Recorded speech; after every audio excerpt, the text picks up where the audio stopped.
অবশ্যই উত্তরটি দিব। সর্বপ্রথম যিনি সৃষ্টি করেছেন, আমাকে পৃথিবীতে পাঠিয়েছেন, তাকে কৃতজ্ঞতা জানাই এবং শুকরিয়া জানাই যে আমাকে জীবিত রেখেছেন। এই প্রশ্নটির উত্তর খুব সহজ এবং খুব গুরুত্বপূর্ণ একটি প্রশ্ন। এর উত্তর তো অবশ্যই দিব এবং এর সত্য লজিকটাও দেখাবো। সর্বপ্রথম বলি, যিনি আমাদেরকে সৃষ্টি করেছেন আমাদের এই জীবনের 99% তার গোলামি করার জন্য এবং 1% পৃথিবীর জীবন ভোগ করার জন্য। আজকের এই বিষয় এই 1% নিয়ে আলোচনা। প্রশ্নটি ছিল কলেজ এবং স্কুল লাইনের ফার্স্ট বেঞ্চ এবং লাস্ট বেঞ্চের স্টুডেন্ট যে পার্থক্য, সেটি খুবই ভয়ানক।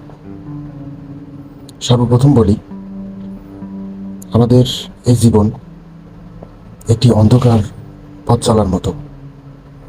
এই অন্ধকারে প্রয়োজন হবে একটি আলো, অথবা আলোর কোনো মাধ্যম হতে পারে টর্চ লাইট। আর এই জীবনের টর্চ লাইটটি দিয়ে থাকে বিদ্যালয় বা কলেজ বা ইউনিভার্সিটি। তা এখন বিষয়, এই যে ফার্স্ট বেঞ্চ যারা এবং লাস্ট বেঞ্চের যারা, এদের মধ্যে অনেক পার্থক্য রয়েছে।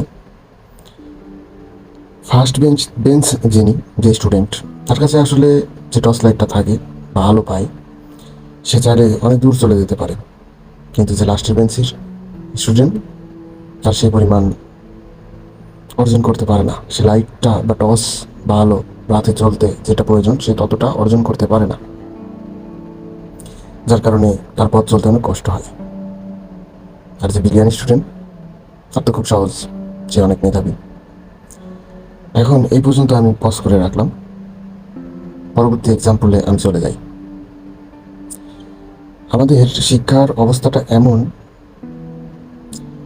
ধরুন আপনি একটি ফিল্ডে দুইটা ব্যক্তিকে বাইসাইকেল দিলেন এবং বাইসাইকেল চালানোর যে নিয়ম, সেই গাইডলাইনের একটা বই তাকে দিলেন যে এইভাবে বাইসাইকেলটি চালানো সম্ভব। তো গাইডলাইনটি তাকে বই হিসেবে দিয়েছেন, আরেকটা ব্যক্তিকে বই হিসেবে দিয়েছেন। কিন্তু যিনি ব্রিলিয়ান্ট, তিনি মুখস্থ বিদ্যা পারদর্শী, তিনি মুখস্থ করেছেন এবং তিনি মুখে সমস্ত বইটি মুখস্থ করে আমাকে জানাইল। আমি এখানকার টিচার। তো এই দুইটা বাইসাইকেল চালানোর জন্য যে দুইটা ছেলেকে দিয়েছি, একজন ব্রিলিয়ান্ট মুখস্থ বিদ্যা পারদর্শী আর একজন মুখস্থ বিদ্যা পারদর্শী না।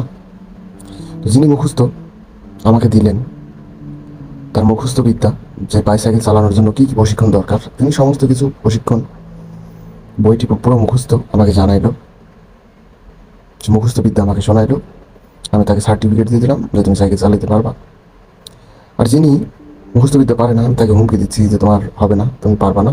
কিন্তু সে রিয়েলভাবে বাইসাইকেলটি প্র্যাকটিক্যালি চালাইতে পারে, বাট মুখস্থ বিদ্যা তার মধ্যে নাই। আর যিনি ব্রিলিয়ান্ট আমি ধরলাম, তিনি মুখস্থ বিদ্যা পারদর্শী, তিনি আমাকে শো করলো, তাকে আমি সার্টিফিকেট দিয়ে দিলাম তুমি পারবে সাইকেল চালাতে। এখানে দুইটা পার্থক্য। একটি হচ্ছে ব্রিলিয়ান্ট যে স্টুডেন্ট, সে মুখস্থ বিদ্যা পারদর্শী, সৃষ্টিকর্তা তাকে মুখস্থ বিদ্যা দিয়েছেন। কিন্তু যে লাস্টের বেঞ্চি স্টুডেন্ট, তার মুখস্থ বিদ্যা পারদর্শী না। এখানকার মিনিং, কেন লাস্ট বেঞ্চের স্টুডেন্টই পৃথিবীতে সব থেকে বেশি উপার্জন টাকার মালিক হতে পেরেছে, কিন্তু ফার্স্ট বেঞ্চের স্টুডেন্টই কেন বড় কোনো কোম্পানির মালিক হতে পারে নাই, কেন কোটি কোটি টাকার মালিক হতে পারে নাই? এর লজিকটা একটাই, তিনি মুখস্থ বিদ্যায় পারদর্শী, প্র্যাকটিক্যালি পারদর্শী নয়। এবং যিনি লাস্ট বেঞ্চের স্টুডেন্ট, তিনি মুখস্থ বিদ্যায় পারদর্শী না, প্র্যাকটিক্যালি পারদর্শী। যার কারণে তিনি সাইকেলের ব্যাপারটা যে এক্সাম্পল হিসাবে দিয়েছি, যে তিনি বাইসাইকেল চালাইতে পারেন বাট মুখস্থ বিদ্যা পারদর্শী না। আর যে ব্রিলিয়ান্ট স্টুডেন্ট আমরা ধরি স্কুলে, তিনি মুখস্থ বিদ্যা পারদর্শী, প্র্যাকটিক্যাল পারদর্শী না। আপনি এর উদাহরণটি আরও নিতে পারবেন আপনার নিজের এলাকায়। মেকানিক্যাল দেখবেন কিছু কিছু বাচ্চা, যার ফ্যামিলি তাকে স্কুলে পাঠানোর মতো যোগ্যতাও রাখতো না। আমার নিজের চোখে আমি দেখেছি অনেক ফ্যামিলির ছেলে যারা আসলে পড়ালেখার দিক চালানোর মতো যোগ্যতা নাই, অর্থের দিক দিয়ে অনেক দরিদ্র। তো সেই মা কী করলো, তার ছেলেটিকে মেকানিক্যাল দেখবেন আপনাদের এলাকাতে যে অনেক মেকানিক্যালের দোকান, কিন্তু সে 2 পাস বা 3 পাস, তারপরে তাকে হেল্প হ্যান্ড হিসাবে যে বড় মেকানিক্যালের দোকান মেকানিক্যাল ইঞ্জিনিয়ারের যে মানে মূল যে ইঞ্জিনিয়ার, তার অ্যাসিস্ট্যান্ট হিসাবে কিন্তু বিশেষ বিশেষ করে এলাকাতে যুক্ত হয়। অনেক দোকানে দেখেছি আমি নিজের চোখে। তারা প্র্যাকটিক্যালি যেটা জানে, একটা মেকানিক্যালের স্টুডেন্ট পরিপূর্ণভাবে তার সাথে সে পারবে না। রিজন, সে কিন্তু মুখস্থ বিদ্যায় পারদর্শী, প্র্যাকটিক্যালি সে পারদর্শী না। ওই অ্যাসিস্ট্যান্টের সঙ্গেও কিন্তু সে পারবে না, এভাবে আমি নিজের চোখে দেখছি। তারও এক্সাম্পল দেখেন, কম্পিউটার ইঞ্জিনিয়ার যিনি, অনেকে আছে মুখস্থ বিদ্যা পারদর্শী, সরাসরি কম্পিউটার চালাইতেই পারে না, এমনও রেকর্ড আছে। আর আপনার দেখবেন আপনাদের এলাকার শপে বা ফটোশ্যুট করে একটা ছোটো বাচ্চা অ্যাসিস্ট্যান্ট, সে যা বুঝে একটা কম্পিউটার চালানোর যে একটা বই, তার পুরাই কমপ্লিট, বা প্র্যাকটিক্যালে সে পারদর্শী না, এমনও রয়েছে, আমি নিজে চোখে দেখছি। এটার মিনিং আমি এটাই বোঝাতে চাচ্ছি, বিজ্ঞানী স্টুডেন্টরা শুধু মুখস্থ বিদ্যা পারদর্শী, যার কারণে স্কুল টিচারকে পুরো বই মুখস্থ করে পুরো বিদ্যাটি শো করে, যার কারণে সে এই গোল্ডেন স্টুডেন্ট। বাট লাস্টের যে বেঞ্চের স্টুডেন্ট, সে কিন্তু মুখস্থ বিদ্যা পারদর্শী না, রিয়েল লাইফে প্র্যাকটিক্যালে পারদর্শী, যার কারণে তারা জীবন করতে পারে, তারা প্র্যাকটিক্যালে অনেক টাকা উপার্জন করতে পারে, ন্যাচারালি তারা পৃথিবীতে সব থেকে বেশি জয়ী হয়।